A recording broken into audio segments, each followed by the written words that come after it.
Hello, all you Dajaras out there of all levels of cleanliness. And welcome to Undeclared Bajor.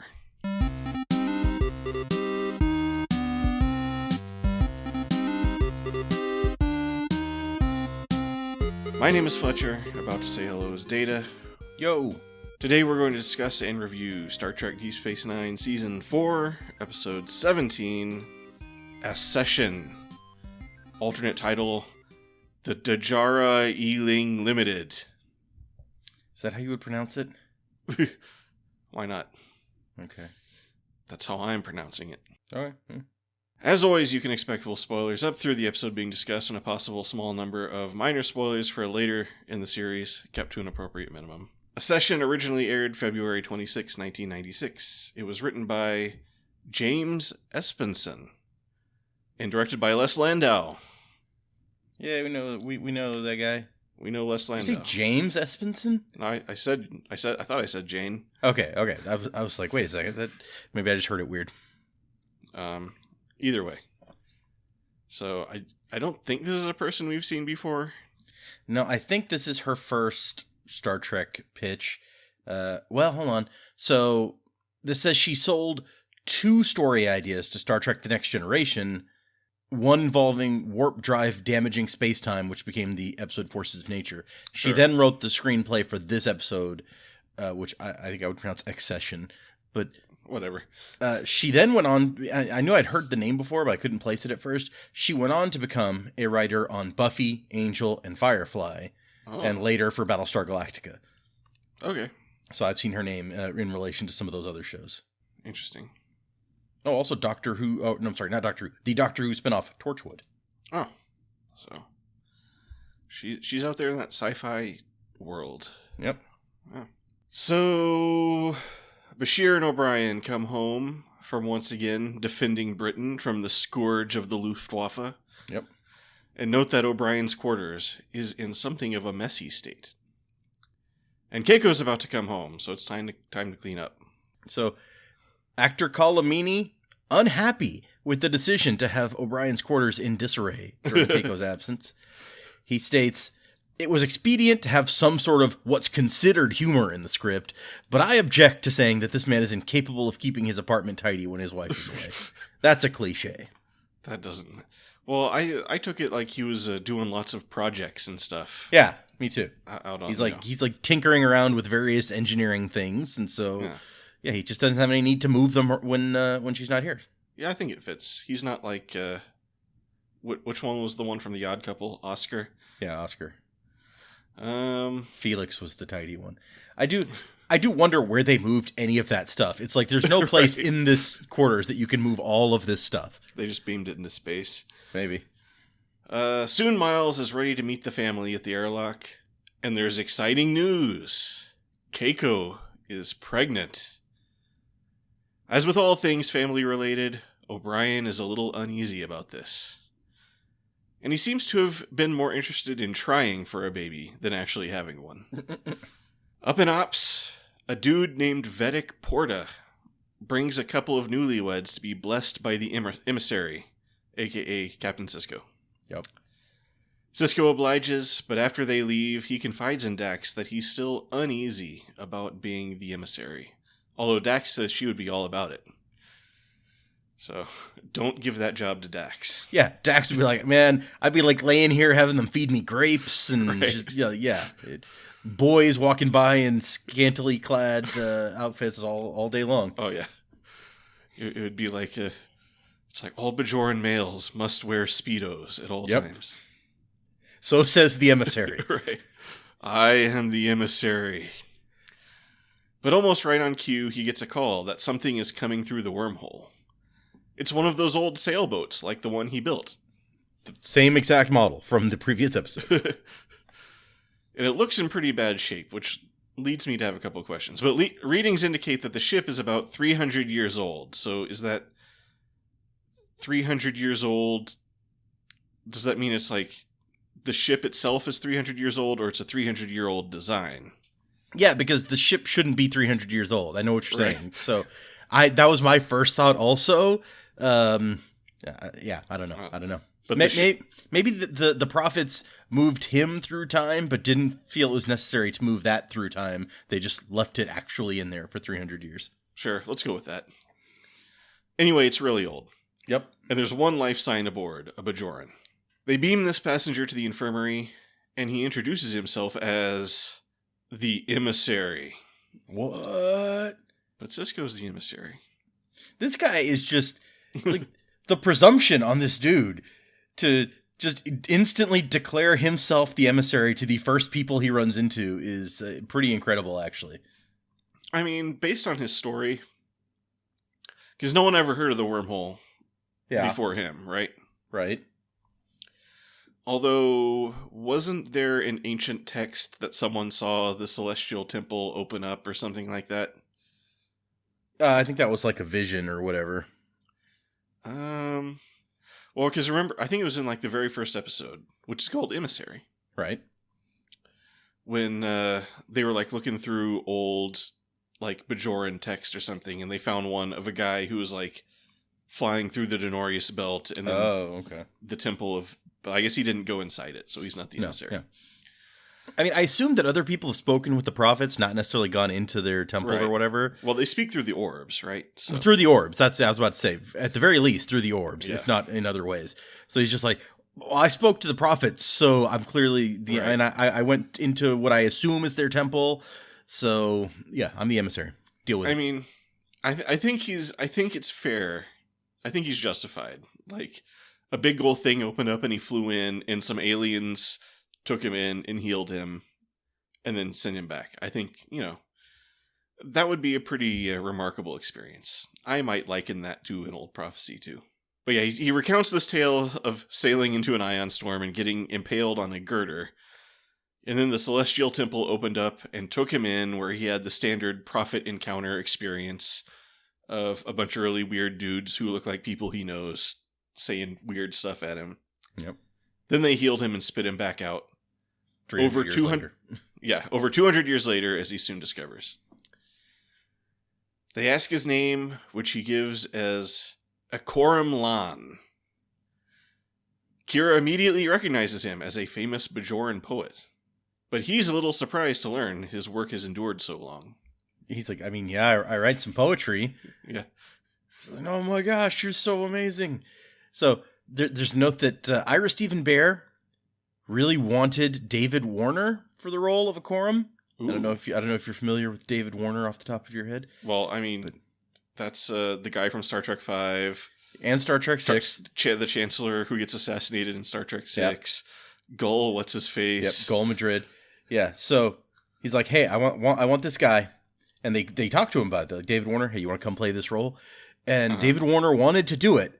But at the time, he was on vacation. And his wife was like, no, you're not going to work while we're on vacation. And so he couldn't do it. And Ira Stephen Bear says, to this day, I still wish David Warner was in it. I think it's a really interesting script and idea, and it leaves us with a nice, interesting mystery. It's a good show. Avery was great, but I wanted him to have a better opponent. So I guess Byrne, guy who played Akoram. I think he did fine enough. I mean, he's no match for David Warner, but I thought you were going to say he was busy like doing Ninja Turtles 2 or something at that time. Yeah, sorry, I'm Ninja Turtling it up. I don't know what to tell you. I got a part in the new Ninja Turtles movie.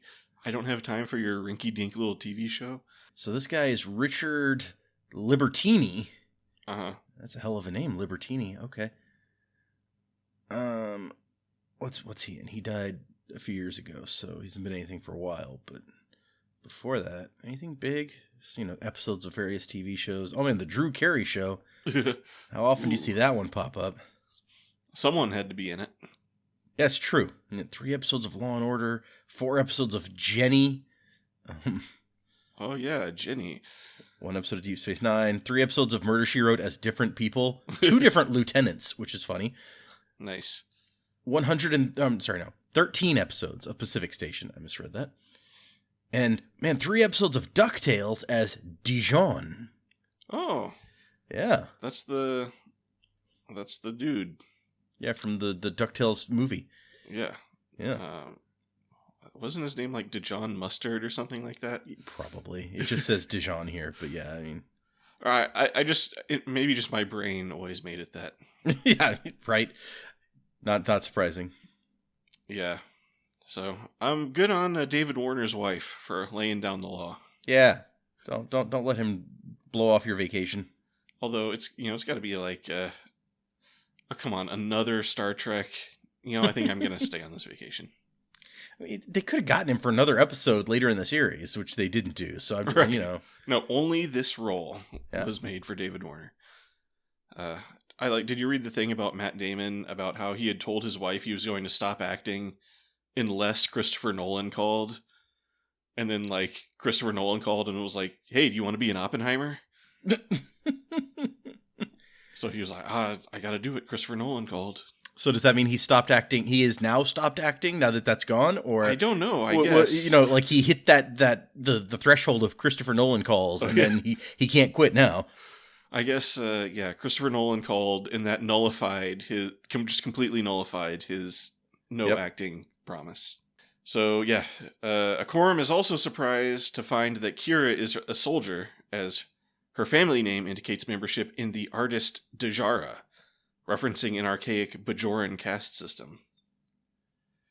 This makes Kira a little uncomfortable, as any conversation with a person from over 200 years ago inevitably will. It's like, wait, why aren't you wearing petticoats? And, where are all the slaves? Yeah, it's gonna get weird fast. She explains to him that we don't do that anymore.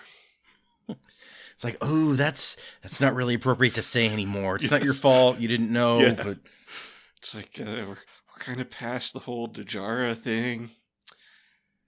Later, Sisko meets with Dax and explains how Akorum is a much better fit for the Emissary prophecy than he is. Plus, Akorum found the prophets first. And then Dax says, "Isn't it a little weird that suddenly you're all in on this prophecy stuff when it means you don't have to be the Emissary?" And Sisko is like, "Whatever." And he's all too happy to dump the whole Emissary thing on Akorum. Yep. Now all he has to worry about is the Klingons, the Dominion, and the Maquis. And he's so happy. Dr. Bashir catches Chief O'Brien walking past Quarks on his way home and insists on buying him a drink. Hold on. Backstep for 1 second. Okay. When's the last time we heard from the Maquis? I was thinking that too.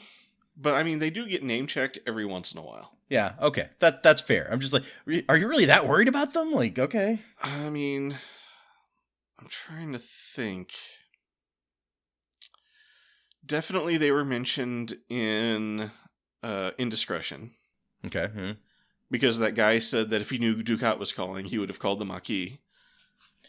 I did not even know that the Maquis was named after a World War II guerrilla band. Okay. That makes sense. Yeah. Yeah, I thought weren't they French resistance or something like that? Yeah, French and Belgian resistance fighters called the Maquisards. Ooh. So, yeah. So they have been keeping the Maquis in mind, but yeah, we haven't heard from them for a while, so. So Dr. Bashir catches Chief O'Brien walking past Quark's on his way home and insists on buying him a drink. He announces Keiko's pregnancy to Quark, who fondly reminisces about baby Nog, putting stuff in his ears and stuff. Yeah, he didn't like more grown-up Nog. He's always annoyed with him, but now it's like, oh man, that Nog. Baby Nog. Apparently, this is one of the few times a Ferengi actually says the word ears instead of lobes in the show. Huh. I wonder. I mean, the lobes is the external part, right? So maybe. Oh yeah, I would think. Yeah. The ears is the inside, the part where you can stick stuff. I don't know. They give the news to Worf too, who not so fondly reminisces about delivering Molly. And oh shucks, he's going to be very, very far away in 7 months from now when Keiko is due to give birth. Yeah, honestly, one of my favorite moments in the episode where you kind of forget that Worf delivered Molly until it's like, wait, now? Like he gets that look on his face, like he's a deer in the headlights, and it's like, oh, that's right. And then Bashir or like O'Brien mentions it. And it's just such a perfect callback to like a disaster, I believe is the name of the episode. Yes. You may now give birth. Also, spoiler, minor spoiler for the future. Worf does appear in the episode where this baby is born. Oh no. So his vacation plans must not have gone through. He forgot about visiting his parents. He's like, oh, I would actually have to go visit my parents. He's like, oh, jeez, I don't want to do that. Forget that. I'll just be on the Defiant that episode. It'll be fine. I'll just try to stay out of sight. O'Brien, for his part, is disappointed as he was finally looking forward to getting past the baby stage with Molly and being able to spend more time with Keiko. Well, maybe you shouldn't have agreed to try for a new baby. Yeah, you thought you were going to get a little something and then not have to pay the consequences. It's not how it works, O'Brien. O'Brien suggests a game of darts, but Bashir reminds him that he has to be getting home. And he's like, oh yeah. Apparently in this scene where they're talking about darts, you can see under the bar a laboratory squeeze bottle that has been redressed as some kind of alien drinking glass. Okay. It's such a random fact that I had to leave that in there. I don't know if it was this shot, but there is a shot somewhere where it's like under the bar, there's all these glasses, and they're like the 90s looking glasses I've ever seen. It's like there's these colorful like plastic glasses. So a crowd of Bajorans gather for the new emissary's first appearance. Odo wanders up to Kira, and like a kid in Sunday school asking how all those animals fit on the ark, wonders how this new guy can suddenly be the emissary if Cisco was already the emissary. Cisco says, I don't know, shut up, it's Faith, you wouldn't understand. Kira. Yeah, Kira says. Did I say Odo? You said Cisco says. Oh yeah, no, Kira says that. It says Kira right there. She has this line about like faith. You can't explain faith if you don't have it, and if you have it, then you don't need to explain it. And it points out in here that this is a paraphrase of a quotation often incorrectly attributed to St. Thomas Aquinas, which reads, "To one who has faith, no explanation is necessary. To one without faith, no explanation is possible." The quote is more plausibly attributed to Father John Lafarge, circa 1934. A little bit of a difference. Yeah, just a tiny bit. Yep. So Odo doesn't seem convinced, and Odo is really the commentator I needed for this story. Like, for this religious aspect. How does any of this make sense? It's like, shut up. Somebody should be asking these questions, and no one is, so here's Odo. Right. Enter Odo. Soon the new emissary comes out and makes an exciting announcement. We're bringing back the Dajaras. That's right, the horrible days of pursuing your own destiny and earning your position in society based on your own merits are finally over. Kira and many other people in the crowd do not seem thrilled. It's surprising how many people in the crowd are like, yeah, no, this is... He's talking about it'll be like the Cardassian occupation never happened. That's what I want. Let's do this. And I'm like, really? This many people? Or maybe all these people are already doing the thing their Dajara said they should do, so they have no problem with it. Or they're about to be moved up into a much better Dajara. Oh, yeah, that could be too. Yep. So it's like a new better job because of their Dajara. I mean, technically, apparently, Kira's Dajara that she ends up in is like superior in some way to her like soldier one, but that doesn't seem to encourage her very much. Yeah, because she also has to make bird statues, apparently. You know what?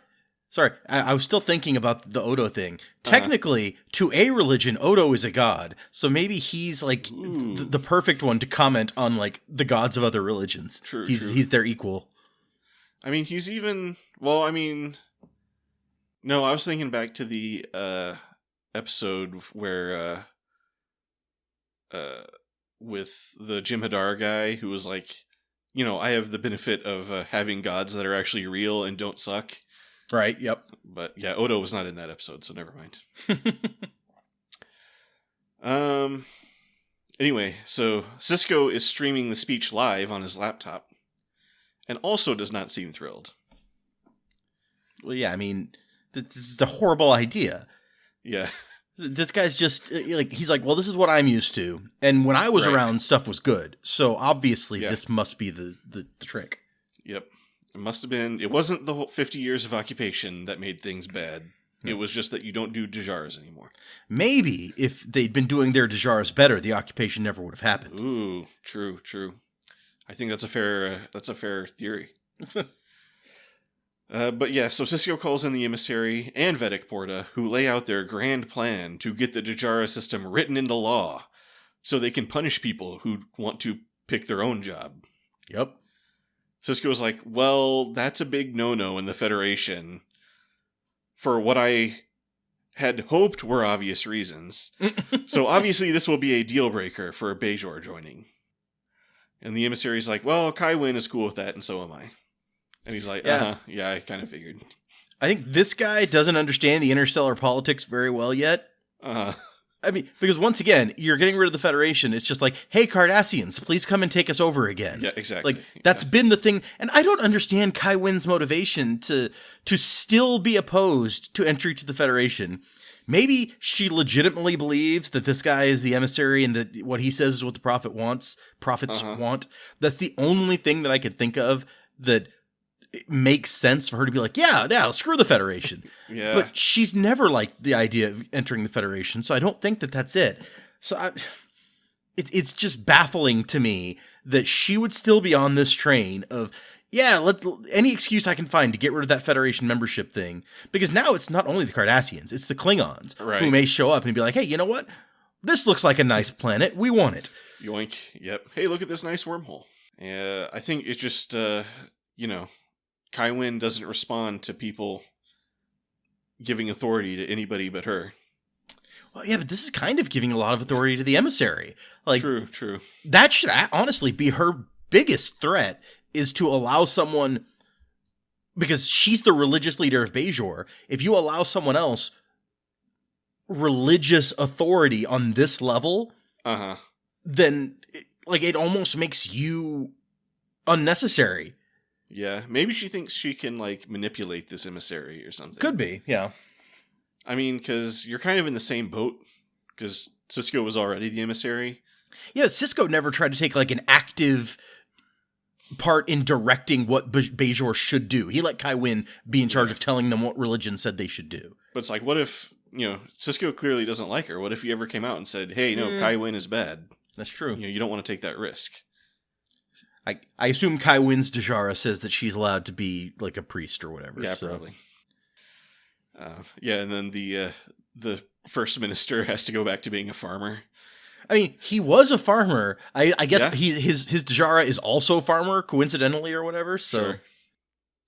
Well, it's like it's only been 50 years, right? So yeah, he could have, especially farming. That's a thing that tends to get passed down. We know Kira's mother was an artist. So, although, did she get her name from her mother? Or I guess her mother would be in the same caste or something. I don't know. I don't know how the caste system works. Yeah. This Dajara thing. So, but it was previously mentioned in the episode The Circle that Kira lacks any artistic skill whatsoever. So, bringing that back, as we will soon see. Nice. So, yeah, when the meeting is over, the emissary goes and does the ear grab thing and reads Sisko's paw. And says, goodbye, Captain. And Sisko says, goodbye, emissary. Another one of these ear grabby guys. Yeah. He's so does Kai Wynn do ear grabbing? I forget. She 100% did. Okay, yeah. I remember she did a long time ago, but it seems like we haven't seen her do that in a while. Yeah, I think everyone that we see her interacting with, she's already ear grabbed at some point. Yeah. So later, Sisko sits in the busy Replimat, which I guess the station is really crowded with all these Bajoran pilgrims or something. Kira comes in, and a person of lower Dajara insists on giving her a chair. So at least Kira lucked out and got this good Dajara. Yeah. She got the Dajara where you always have a chair. Maybe. I mean, there may be some that are even higher than her. I assume that Priest Dajara or whatever is probably higher up on the ladder. Yeah. But Sisko can tell Kira isn't comfortable with the new system. But she says it's not her place to question the emissary, which just... If ever somebody tells you it's not your place to question something, that's when you need to be doing maximum questioning. But she tells Sisko that when he was the emissary, he could have gotten away with all kinds of crazy stuff. He wasted that opportunity. Yep. He's like, you could have just said whatever and we would have done it. Just like, enter the Federation. Yes, sir, emissary, sir. You all got of it. You in the Federation now. Later, Sisko is tossing and turning in bed and has a vision of walking down the promenade and seeing Kai Opaka, or the ghost of Kai Opaka, who is still alive, or something. Opaka asks him over and over, who is he? Who are you? Bashir diagnoses this as an orb shadow, kind of like an acid flashback, but for orb encounters. Yep. Easily treatable by a quick injection, which Sisko happily takes. He's like, yep, give me that good old science. I do like that he's still just taking it so sciencey that he's Bashir's like, oh, they say that it's like you're not doing what the prophets want you, and they're trying to tell you that. What do you think they're trying to tell you? And he's like, well, clearly that my blah blah blah levels are too high. Yeah, exactly. Just discount any sort of attempted message completely. Kira apparently has decided to become a sculptor of all the different kinds of art. Yep. But finds that, shockingly, she's not immediately good at it. Nope. She goes to Vedic Porta, who is like, well, I mean, you got to start with the basics and then work your way up to more challenging stuff. Yeah. Birds are hard. Do something, try a worm or something, you know, This is true good advice for anything. Like, you know, don't think that you're immediately going to be good at something the first day. But she's like, no, I just suck.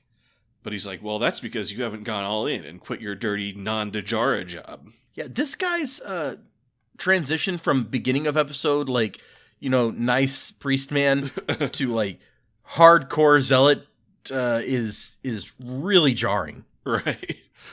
He's like, oh yeah, Dajaras. He's been secretly looking for an excuse to bring Dajaras back his entire life, and now we're there. Finally, I will have places to sit. So Miles is at work teaching darts to Molly when Keiko finds his Brian Baru costume. Oh, then O'Brien makes the let's try for twins gambit, but Keiko's not having it. She has to work. So he tries to go back to playing with Molly, but Molly is kind of a mean playmate. It's like, can Daddy color too? It's like, no, I'm coloring. Yep, take that. And then Keiko catches Miles looking longingly at the costume. And then it's time for an update on the 4-shift rotation. It seems to be a great success, and Sisko gives Kira the go-ahead to make it permanent. Yeah, I like the note in here. It's like, Kira mentions that 4-shift duty rotation from Starship down, and it's since then it's gone through its probationary period, and there's been a marked improvement, so Sisko okays it. I'm so glad that we've been tracking this. Yeah. Yep. I mean, this is a very important storyline. This is serialized television at its best. I want to see the 4-shift thing like come into play in some way where it's like, oh man, if we'd had a 3-shift rotation, we would have missed this completely. Yeah.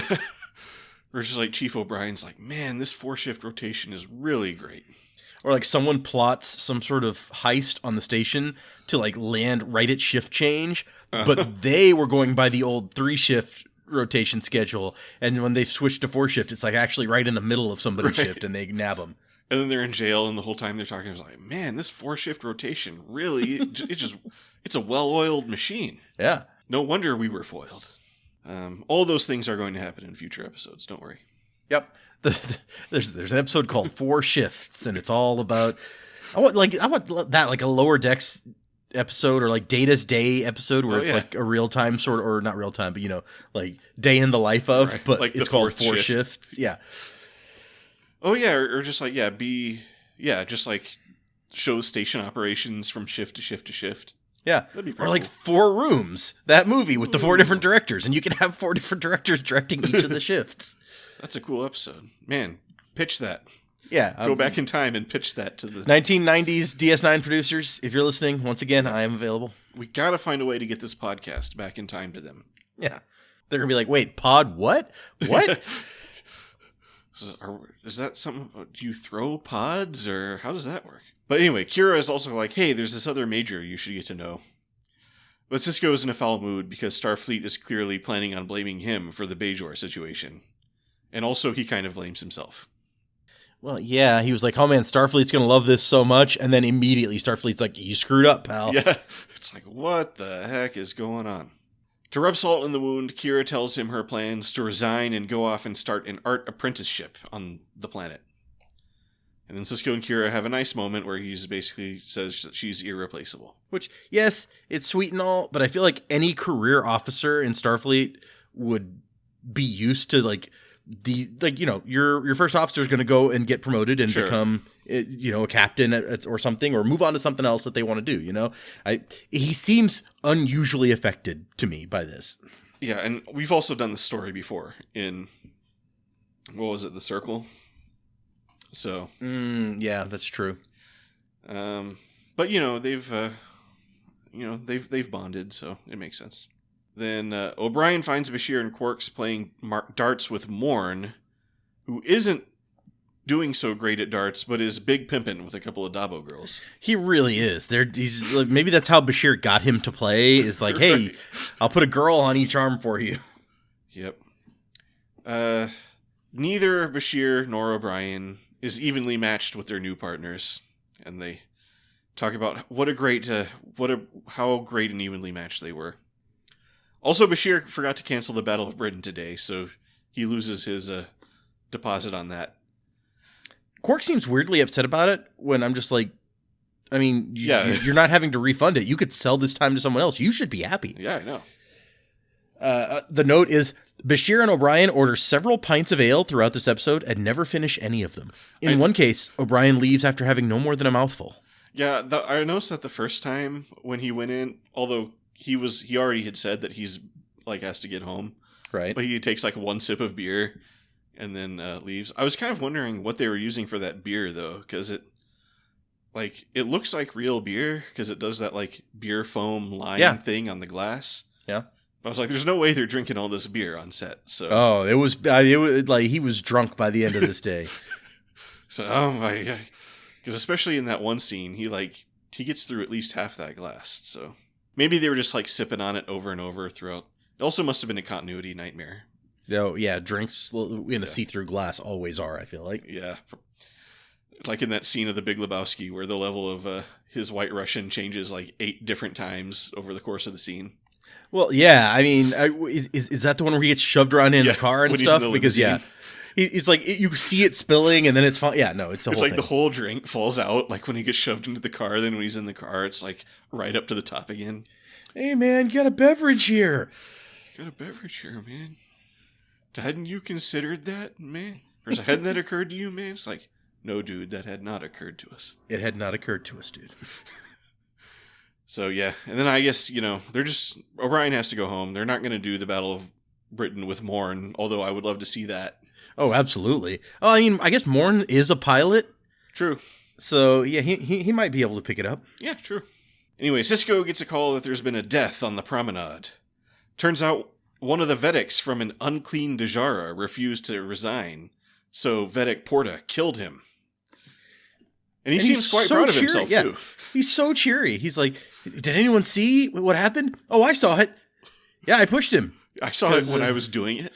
I told him he should set an example, and he wouldn't do it. So, yeah, shoved him off.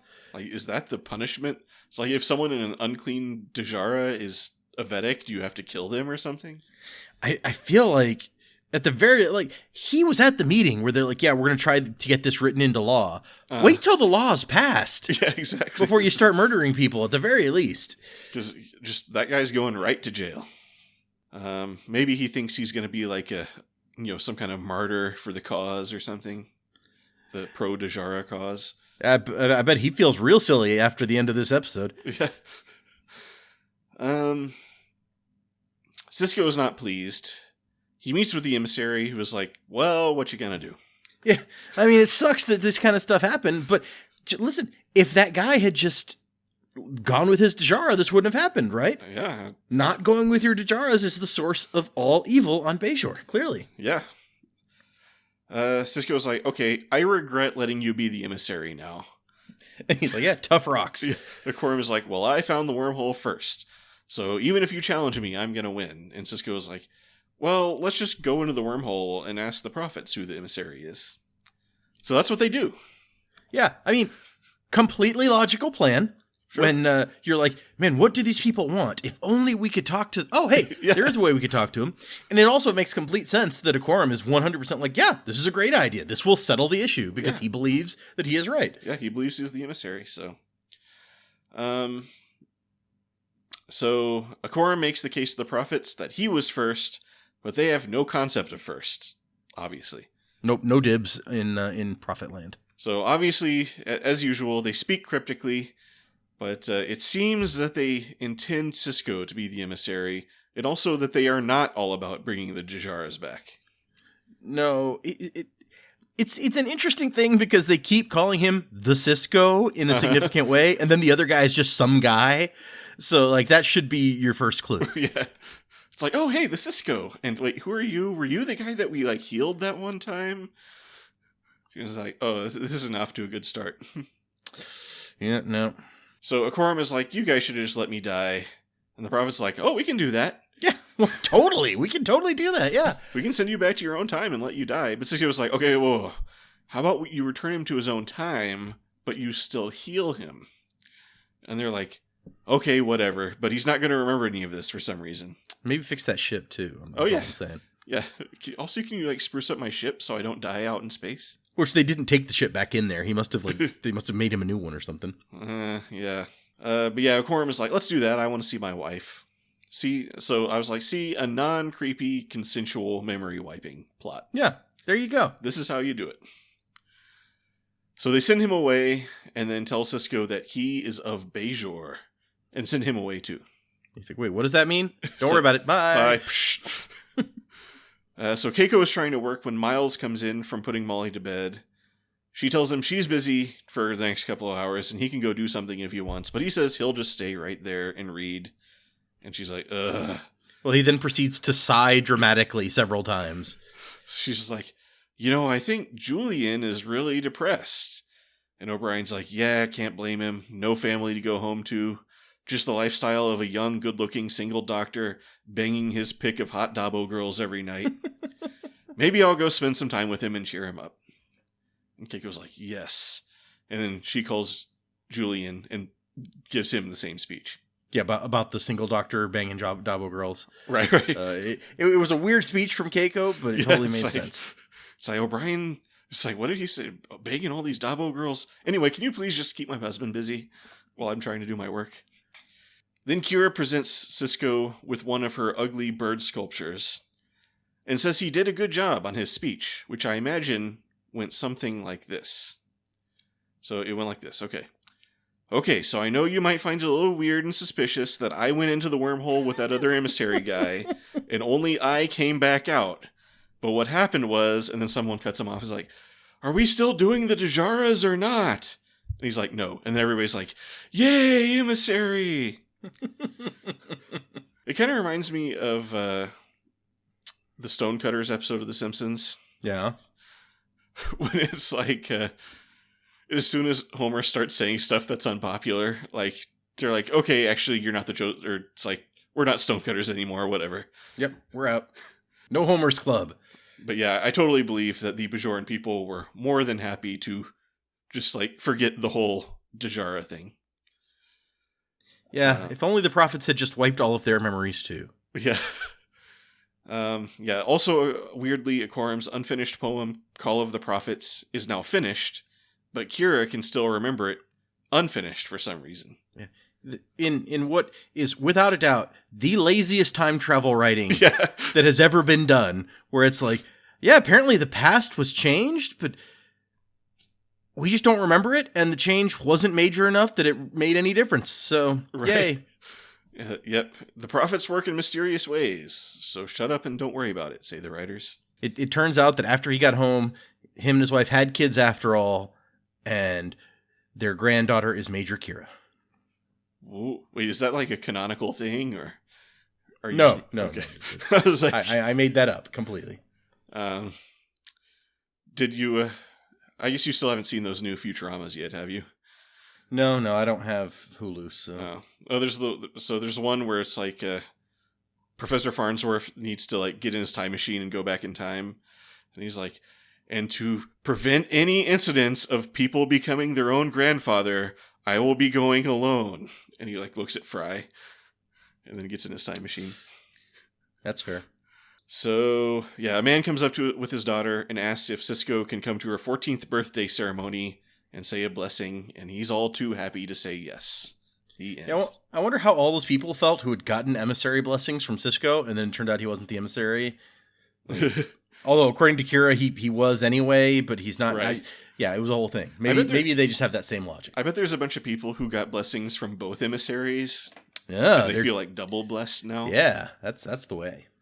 Oh man, I was blessed by that weird other guy who wanted the Dajaras back, and Cisco. Being blessed by like a time traveler who's only here for a week or something, that's got to be worth something. Oh yeah. And I bet there's I bet there's all kinds of like great artifacts generated from this period, from when all the people who were forced into joining the artist Dajara like tried art and it sucked. And it's like 100 years from now when some of those people are famous, it's going to be like, ooh, look at this one piece of art he made from that one period of time. Like, look at one of these ugly Kira birds. She gifted it to the emissary himself. I mean, that's got to be worth something right there. Oh, yeah. Just it was made by Kira. Maybe that's worth something, but it was a gift to the emissary from this brief period with the Dajaras. Like where there was like a question about who was really the emissary. I feel like that's a historical artifact that a collector will want, like a Kivas Fajo type will want in the future. Although, do we ever see this ugly bird again? I don't feel like we ever see it like sitting next to his baseball or anything like that. He threw that away in the trash. No, I don't recall. Let me see if there's any mention of it in the if there's like a link to bird statue in the wiki. I mean, they have that prop laying around. It looked at the end. It looked like she even like glazed it or whatever after she was done. So yeah, like she full on statued this thing. No, I don't see anything about that. Yeah. So yeah, that prop went in the garbage or something. The one interesting fact about the story of this episode is that the studio was like, no, don't do this. They didn't want any shows about the Bajoran religion. Because previous shows about the Bajoran religion, such as In the Hands of the Prophets and The Collaborator, had proved to be somewhat unpopular with viewers. Paramount felt that shows dealing with religion in general, and Bajoran religion in particular, were not ratings winners. So, It's got Hans Beimler's in here saying, shows about religion, alien religion, and the prophets are extraordinarily difficult, not because they're hard to produce, but because they're not proven ratings winners. As a result, the studio is happier when DS9 is doing action stories. Yeah, I mean, I think more of the problem is just like when you're doing a religion story, you're probably not seeing a bunch of like spaceship battles and stuff. Yeah. So yeah, don't do this during sweeps is the thing. Yeah. Save it for a nice, quiet, off sweeps episode. So is that all there is in there about that? Yeah, I think I've hit up all the notes in here that were of interest. So, okay. Title review. What do you think of the title? So, the original title of the episode, or the working title, according to this, was The Other Emissary.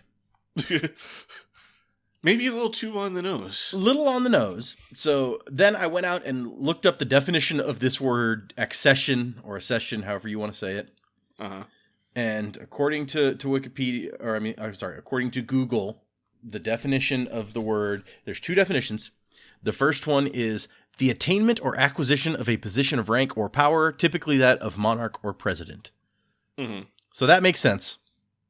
Yeah. The other definition is a new item added to an existing collection of books, paintings, or artifacts. Which right. Not as... I think it's clearly the first. Yeah, it's definitely the first one. Yeah. The problem is that I did not know that word in that context. And honestly, I think until this episode, I think until we watched it this time, I thought this episode was called Ascension. Because the words look so similar, and I'd never looked at it that closely. Isn't there an episode called Ascension? Or hold on. I think is it a next gen episode or? Let's see. Ascension. There is a Star Trek Online mission called that. It just seems like such a obvious title for something. I don't know. Maybe I just assumed there was a title out there somewhere. Will Wheaton's Ascension, in quotes. The big news is that the game's Terran Emperor is actually Mirror Wesley Crusher. Okay, so that must be the Star Trek Online story. Maybe I'm thinking of that game Star Trek Ascendancy. That is a good game. Yeah, need to get some people together to play that again. Although I need the new expansions, because there's the Dominion War expansion, but there was also I think is it a Breen expansion? Yeah, I think maybe I remember you saying something about a Breen expansion. Yes, there was a Breen expansion and a Dominion War expansion. So, yeah, I mean, at the very least, I feel like I want to try the Breen. Gotta get those Breen in there. But anyways, so the title, I think it makes sense. I mean, clearly, when you look at the definition, it's like, oh yeah, no, that makes sense. Yeah. It's not something, the title being a word that I did not know, I would not have easily associated with this episode necessarily, but that's not the episode title's fault necessarily. Yeah, I think it actually kind of works because it's kind of like, because I think this episode, it does a really important thing of making Sisko finally buy into the whole emissary role, right, or whatever. And it's kind of like he finally is like acceding to that position. So I think it's a good title. I think it does have a little bit of a memorableness problem, because it's like kind of like one of those one-word titles. Yeah, it's true. I mean, if it was called The Other Emissary, as on the nose as that would be, I would remember what episode it was. So yeah. I think they did the right thing not calling it The Other Emissary. Like, that's just like a little bit. It's like, oh, Emissary 2, Electric Boogaloo. It's like they should have just called it The One with the Other Emissary. Yeah, I'd watch it.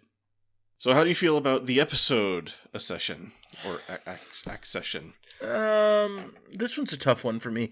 We've talked about before that for the overall show, I like the Bajor episodes, the stuff that gets into the politics and the situation in interesting ways that like advance this story. I don't think that one does that, except for the fact that yes, this is the kick in the pants that Sisko needs to be like, okay, fine, me being the emissary is better than some other random asshole being the emissary. Right. So that in that sense, I like it, but the whole rest of it is just like. It's very throwaway, where it's like for 5 minutes they're going to go back. The whole planet is going to do this really stupid thing, and then they don't do it because it's a really stupid thing. Mm-hmm. And the Keiko, I kind of like having Keiko back, although I do wonder if they introduced the pregnancy at this point because is this where Nana Visitor gets pregnant and they were setting the storyline in motion that they're going to use there, or is this like a complete coincidence that we have Keiko coming back onto the show and being pregnant at this point. But even that B story is kind of forgettable because all we really, other than introducing the fact that she is pregnant, which is going to be important going forward. And it gave us that moment in the bar that I love with Worf, probably my favorite bit in the episode. But other than that, it's like, we don't even change the relationship with O'Brien and Bashir, really, because the end of the episode is, oh no, y'all still go and do stuff. And so I suspect that after this, I don't remember for sure, I suspect that it's like, it will hardly be noticeable that, yes, O'Brien needs to spend time with Keiko, but he'll still be, doing stuff with Bashir. So yeah, it's just, this is a very middling episode for me. And the only question for me is it just above the line or just below the line? Because this is like the line. For me, I'm just like, It's got those couple of things, the couple of things that are going to carry over. It's got like the one scene that I really liked. Is that enough to put it over the line as opposed to under it? I think I'm going to go Lieutenant on this. Okay. Yeah. I actually like this episode quite a bit. Okay. So, I mean, my interpretation of my least favorite part is the Keiko and Miles story, which I feel is completely unnecessary, but my interpretation of it was that the writers wanted to be like, well, if Keiko's back, how come Miles is spending so much time with Julian all the time? And so they've just kind of like inoculated themselves against that criticism now. Yeah. But I like the Sisko story. I mean, I think it's something that had to happen for his character, and I think they did it pretty well. I mean, my only criticism is like, and it's really just because it's like a 45-minute episode and we can't be super nuanced. But I wouldn't have had this other guy come in and be making like these sweeping, like obviously disastrous changes. I'd maybe have him come in and just be like doing these little things that Cisco doesn't quite agree with, or he thinks like the prophets, that's not in line with the prophets or whatever. And then have him be more have him realize like he feels more in tune with like what Bajor needs and what the prophets are all about and stuff. Oh, because this guy's so out of date. Yeah. Yeah. And then like have that be his motivation instead of like, this guy is like crashing the planet into the ground. Like, I need to get rid of him fast. So yeah, I'm the emissary now. That's a good point. You could have had a thing where it's like, oh, he really understands and cares about these people, as opposed to anybody with half a brain knows that this is stupid. So Right. yeah, that's a good point. But still, I mean, I think there's a lot of, good stuff between Cisco and Kira. Kind of like, we're touching on Kira's whole faith thing where she has faith in the emissary and like she sees herself as a person of faith. And so she wants to commit to this, but like it's no good for her. And that really hurts Cisco seeing that and all that. So I like all that stuff. Mm-hmm. So I'm actually going to give it a full commander. Wow. Nice. Okay. So it is always interesting to me when we see like Kira's faith really come into play in some way. And when it's this sort of situation where what her faith says is so against like every other instinct she has, but she's going to go with it because that's how strongly she believes. That does make for some interesting character stuff. It's true. Yeah, and I think there's some, there's probably not intended, but some kind of subtle interpretation of religion. I'm reminded of that Depeche Mode song where they say, "Who's making your decisions, you or your religion?" Mm. Like, is it really healthy for people to be like ceding so much of their lives and decision making over to this stuff? But hey, I did a study about that in college. So, ooh, what did you come to any interesting conclusions? Well, it was the study was about like locus of control, because there's proven psychological research to show that, well, and I guess I should define it for anyone.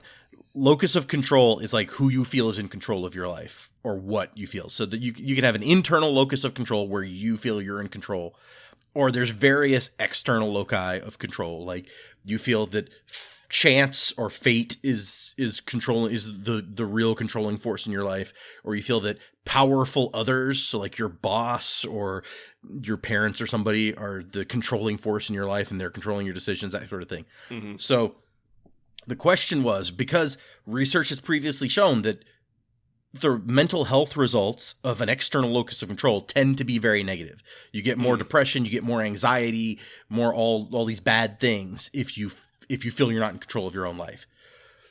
The idea was that in a lot of religions, but Christianity specifically in our example, the idea is that you're supposed to be letting God have control. That the divine is controlling your life, and that's a good thing. And so it was like, okay, so is that also unhealthy? Is it going to be associated with more depression, more anxiety, all of this stuff? And so we figured the theory was that it would be about the same as like a powerful other locus of control, or maybe kind of like a mix of chance and powerful others would be this like faith-based external locus of control. And so we did a study where we surveyed like, I think it was a couple hundred people. This is a college thing. We didn't have access to thousands of people, but sure. And it turned out that no, the people who showed this strong external locus of control in terms of Christianity, actually, we did not see those negative mental health symptoms or answers associated with that. I don't believe it was like strongly associated with positive either, but right. It did not show the negative associations that external loci tended to. So, yeah. Well, I mean, was this subject to the what's it called, like the college sophomore problem, where like a massively disproportionately large amount of psychological study participants are college sophomores? Not in ours. Because it was people taking the survey and like to their churches or to other people that they knew. That we didn't have a lot of college students doing the actual answering, but I offhand could not speak to the previous studies that were done. Sure. So anyway, yeah, interesting stuff. What do we have to look forward to next time? So, next time was an interesting one. Yeah. So the next episode, and I don't usually say this, the next one is called Rules of Engagement. And in trying to figure out what is this episode like, the thing it was most like is a movie from the early 2000s called Rules of Engagement, starring Sam Jackson. And I was like, well, no, I can't do that. That doesn't, no. Oh, I remember that movie. But that was the one where he like shot up a crowd of people, or he ordered his troops to shoot up a crowd of people, and then they were trying to make it sound like it was an unarmed crowd of people, but then at the end of the movie, a video comes up that shows the whole crowd of people had guns, including like the little kids and women, and we're all shooting at the soldiers. So anyway, it's actually not. It's more and more. The deeper you go into it, it's a better match for this episode, which came out years before that. So I kept looking at other things and trying to find out, but no, just go watch that Sam Jackson movie, and you're there. Yep. So remember that Sam Jackson movie, Rules of Engagement, that nobody remembers? Let's do that again. Well, this was before that, so right.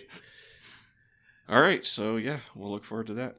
But I guess unless you got any final notes, no, I don't. Yeah, I guess we can call it there. So if you made it this far, thank you for listening. Don't forget to check that description, stuff in there. But I'm Fletcher, about to say goodbye as Data. Adios. Until we meet again, keep the blood wine warm and the prune juice chilled.